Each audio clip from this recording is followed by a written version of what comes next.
Je vois que vous êtes connecté à la séquence M. Je vois que vous vous demandez qui sera l'invité de la semaine. Et je vois que vous vous demandez comment je fais pour avoir autant de talent. Merci.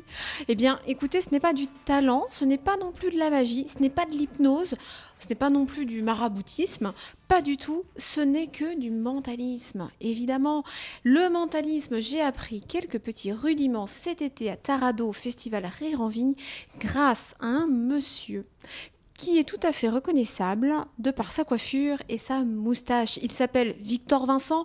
Vous le connaissez très certainement grâce à toutes ses apparitions télévisées. En effet, on le voit de plus en plus sur nos écrans pour notre plus grand bonheur. Alors le mentalisme, me direz-vous, qu'est-ce que c'est ? Eh bien, on s'est posé la question, donc ce n'est ni de l'hypnose, ce n'est ni de la magie. Alors, qu'est-ce ? Il n'y a aucun truc derrière ça. C'est de l'illusion, c'est beaucoup de psychologie, c'est beaucoup d'observation. Bref, c'est quelqu'un qui arrive, via quelques petites astuces et beaucoup d'entraînement, à lire en vous comme dans un livre ouvert. Alors comme ça peut faire un petit peu peur, mais ne vous inquiétez pas, Victor Vincent est terriblement bien attentionné.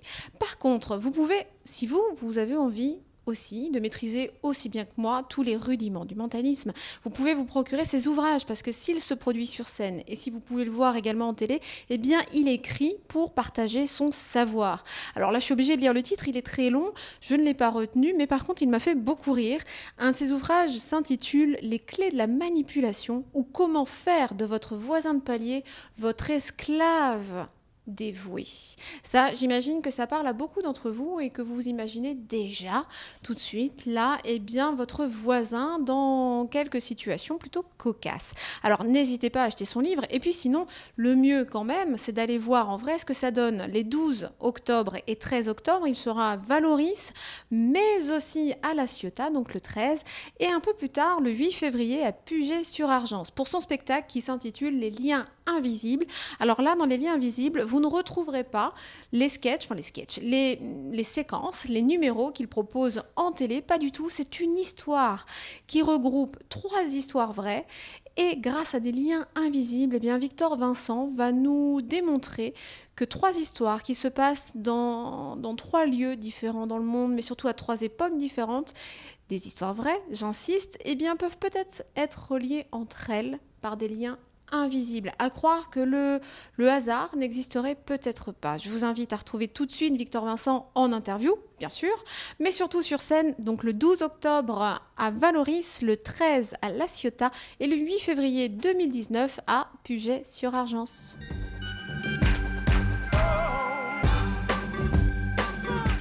Et maintenant, la séquence M. Et vous allez penser au prénom d'une personne que vous n'avez pas vue depuis longtemps. D'accord ? Concentrez-vous sur son prénom. D'accord.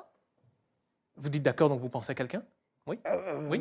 D'accord, Oui. pour je me concentre, et oui. D'accord. D'accord, parfait, très bien. Ouvrez les yeux, ouvrez les yeux, ouvrez les yeux. Alors, ce qui est important, c'est que je ne peux pas lire dans votre esprit comme dans un livre ouvert, comme on le voit dans les films de fiction, mais dans un instant, votre corps va vous trahir et nous révéler le prénom auquel vous pensez.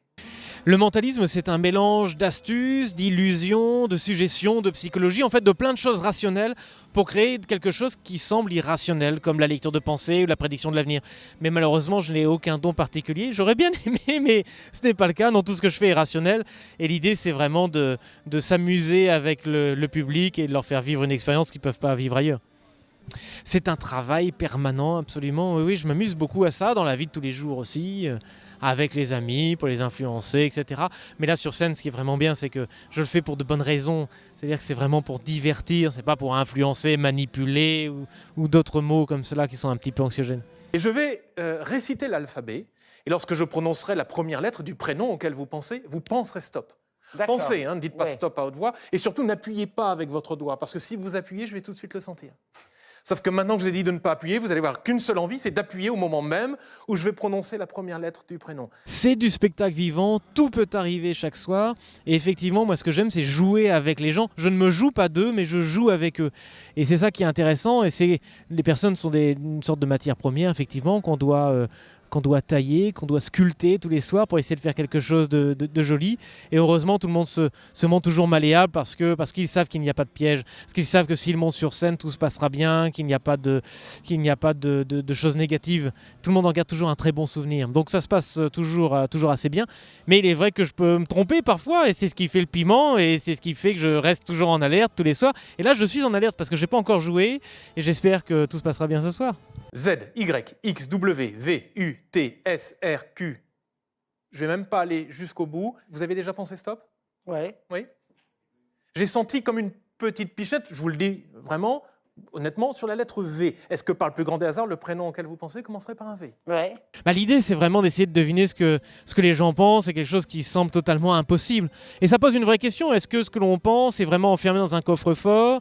Ou est-ce qu'on peut voir vraiment chez l'autre ce qu'il veut cacher? Mais c'est une bonne question. En fait, le mentaliste, c'est quelqu'un qui écoute ce que les autres disent, même lorsqu'ils ne parlent pas. Et ça, quelque part, on le fait tous dans la vie, parce que quand on est proche des gens, même quand ils ne nous parlent pas, on sait ce à quoi ils pensent, et on sait quand ils vont bien ou quand ils vont mal. Voilà, moi je le fais, mais avec des gens que je ne connais pas. Donc l'idée, c'est de rentrer en contact avec eux. Voilà. C'est un beau métier quand même. Un homme ou d'une femme, vous faites carrément ça, avec votre main. Quand quoi? Un homme ou une femme, et là, vous me levez carrément la main. Comme pour me dire qu'il s'agit du prénom d'une femme. Ah Pensez bon? à une femme, c'est juste? Ouais. Oui, J'ai fait ça, d'accord. moi? Est-ce que vous pouvez répéter plusieurs fois le prénom de cette femme dans votre esprit? Allez-y, encore. 1, 2, ouvrez les yeux, 3, haut et fort. Véronique!